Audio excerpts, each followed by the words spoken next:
Mr. Srinivas, 50-year-old, he came with some very minimal pain in his tummy, and he felt some swelling in the abdomen. He came, and then we did a CT scan, and we found that there was a big tumor in his tummy, a very big one arising from the appendix.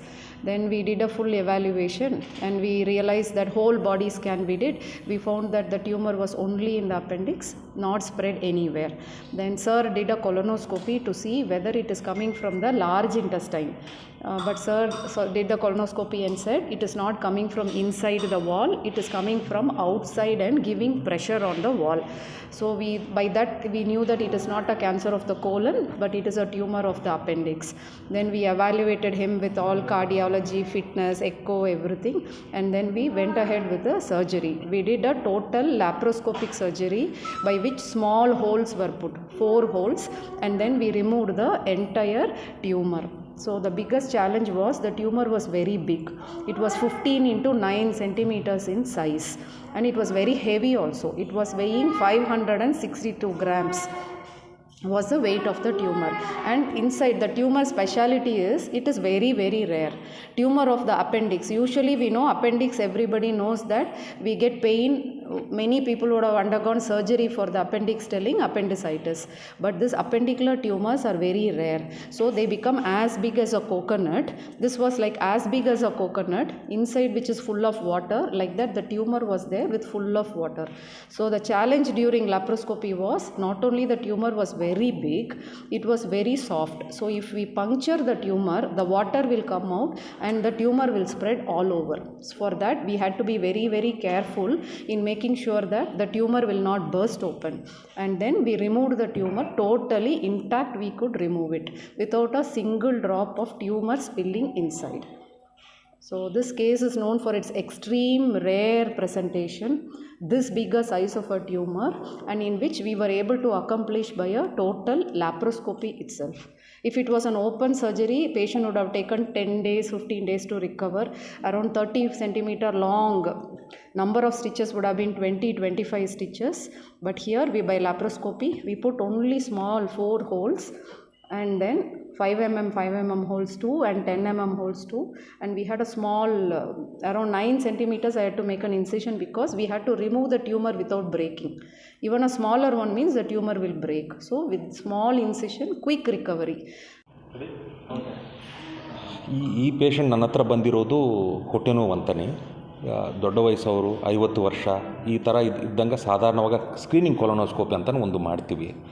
ಯಾಕಂದರೆ ಈ ವಯಸ್ಸಲ್ಲಿ ಒಳಗೆ ಸ್ವಲ್ಪ ಗಡ್ಡೆಗಳು ಇದು ಇರೋಕ್ಕೆ chance ಜಾಸ್ತಿ ಇರುತ್ತೆ.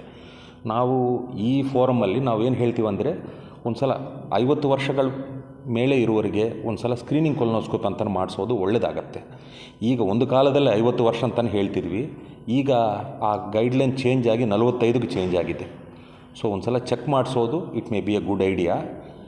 I am happy ಇವ್ರಿಗೆ ಸ್ವಲ್ಪ ಚೆನ್ನಾಗಿಯೇ ಗೊತ್ತಾಗಿತ್ತು. ಕೆಲವರಿಗೆ ಆರಾಮಾಗಿ ಒಳಗೆ ಹೋಗುತ್ತೆ ಸ್ಕೋಪು, ಕೆಲವರಿಗೆ ಸ್ವಲ್ಪ ಕಷ್ಟವಾಗುತ್ತೆ, ಮೂಮೆಂಟ್ ಅಷ್ಟು ಫ್ರೀಯಾಗಿರಲ್ಲ. ಲಕ್ಕಿಲಿ ಇವ್ರಿಗೆ ಏನಂದರೆ ಒಳಗಿರೋದು ಲೈನಿಂಗು ಕೆಳಗಿತ್ತು, ಒಳಗೆ ಲೈನಿಂಗ್ ಹತ್ರ ಇದ್ದರೆ ನಾವೇನೇ ಮಾಡಿ ಸ್ವಲ್ಪ ಬಯಾಪ್ಸಿ ಅದು ತೆಗೆಸಿರ್ಬೋದು. ಇವ್ರಿಗೆ ಆ ಥರ ಮಾಡ್ಸೋಕ್ಕಾಗಲಿಲ್ಲ. ಸೊ ಇವ್ರಿಗೆ ಸೀದಾ ಇದು ಸರ್ಜರಿ ಮಾಡಿ ತೆಗಿಬೇಕಾಗಿತ್ತು. And I am happy surgery ಮಾಡಿದ ಮೇಲೆ there has been a good outcome.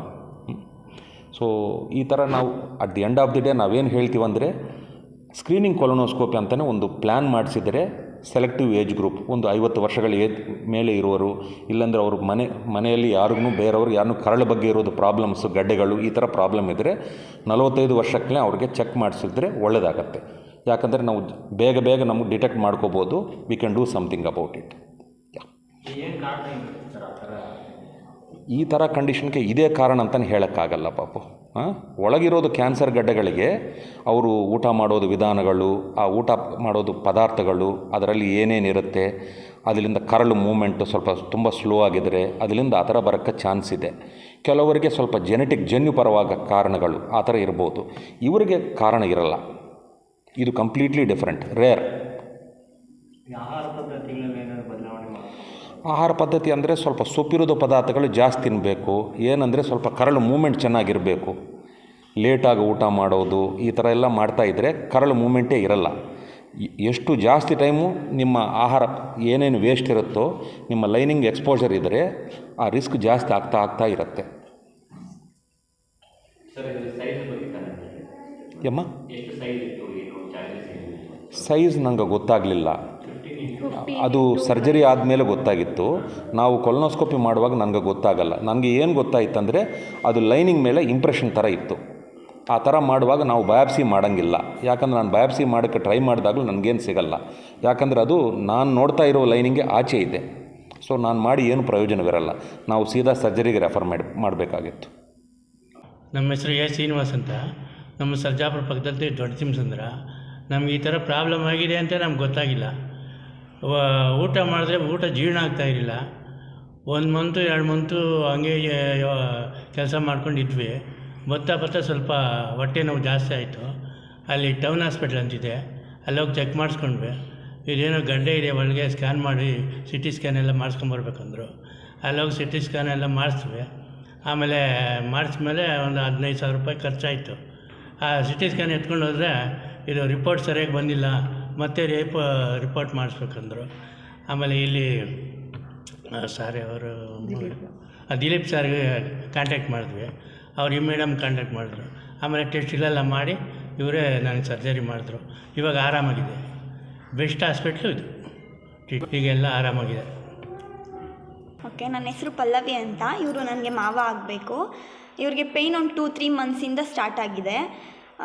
ಬೇರೆ ಕಡೆ ಎಲ್ಲ ತೋರಿಸಿದ್ದಾರೆ, ಇಲ್ಲ ನಾರ್ಮಲ್ಲು ಅಂದ್ಕೊಂಡು ಆರಾಮಾಗಿ ಮನೆಯಲ್ಲೇ ಇದ್ಬಿಟ್ಟಿದ್ದಾರೆ. ಆಮೇಲೆ ಜಾಸ್ತಿ ಪೇಯ್ನ್ ಕಂಡಾಗ ಈ ಥರ ನಮ್ಮ ಹಸ್ಬೆಂಡ್ ಸಜೆಸ್ಟ್ ಮಾಡಿದ್ದಾರೆ, ಮೆಡಿಕವರ್ ಹಾಸ್ಪಿಟ್ಲಲ್ಲಿ ಚೆನ್ನಾಗಿ ನೋಡ್ತಾರೆ, ನಮ್ಮ ಅಪ್ಪಗೂ ಇದೇ ಥರ ಆಪ್ರೇಷನ್ ಆಗಿದೆ ಅಂತ. ಸೊ ಅವರು ಸರಿ ಆಯಿತು ಕರ್ಕೊಂಡು ಹೋಗು, ಅಲ್ಲಿ ಹೋಗಿ ಚೆಕ್ ಮಾಡಿಸೋಣ ಅಂದಮೇಲೆ ಬಂದಿದ್ದಾರೆ. ದಿಲೀಪ್ ಸರ್ನ ಕಾಂಟ್ಯಾಕ್ಟ್ ಮಾಡಿ ಬಂದಿದ್ದಾರೆ. ದಿಲೀಪ್ ಸರು ಮೇಡಮ್ ನೇಮ್ ಹೇಳಿ ಮೇಡಮ್ ಹತ್ರ ಕಳಿಸಿದ್ದಾರೆ. ಸೊ ಅವರು ನೀಟಾಗಿ ಸ್ಕ್ಯಾನ್ ಮಾಡಿಸಿ ಈ ಥರ ಒಳಗಡೆ ಎಕ್ಸ್ಟ್ರಾ ಮಾಂಸ ಬೆಳ್ಕೊಂಡಿದೆ ಆ ಥರ ಎಕ್ಸ್ಪ್ಲೇನ್ ಮಾಡಿ ನೆಕ್ಸ್ಟು ಆಪ್ರೇಷನ್ ಮಾಡಬೇಕು ಅಂತ ಆಪ್ರೇಷನ್ ಮಾಡಿ ವಿತಿನ್ 3 ಡೇಸಲ್ಲಿ ಅವರು ರಿಕವರ್ ಆಗಿದ್ದಾರೆ. ಈಗ ಆರಾಮಾಗಿದ್ದಾರೆ. ಅವ್ರಿಗೆ ಆಪ್ರೇಷನ್ ಆಗಿದೆ ಅಂತಲೇ ಅನಿಸಲ್ಲ. ಆರಾಮಾಗಿ ಕೆಲಸ ಮಾಡಿಕೊಂಡು ಖುಷಿಯಿಂದ ಮನೆಯಲ್ಲೆಲ್ಲ ಇದ್ದಾರೆ. ನನಗೆ ಈ ಥರ ಆಗಿದೆ ಅಂತ ಅವರು ಆ ಥರ ತೋರಿಸ್ಕೊತಾನೇ ಇಲ್ಲ. ಅಷ್ಟು ಚೆನ್ನಾಗಿ ರಿಕವರ್ ಮಾಡಿಕೊಟ್ಟಿದ್ದಾರೆ. ಬೆಸ್ಟ್ ಹಾಸ್ಪಿಟಲ್ ಅಂತ ಹೇಳ್ತೀನಿ.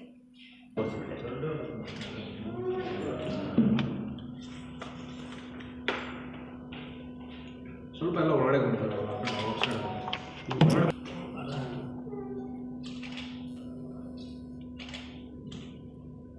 ಕೈ ಕಟ್ಕೊಂಡು ಮತ್ತು ಕೈ ಬಿಡಿ.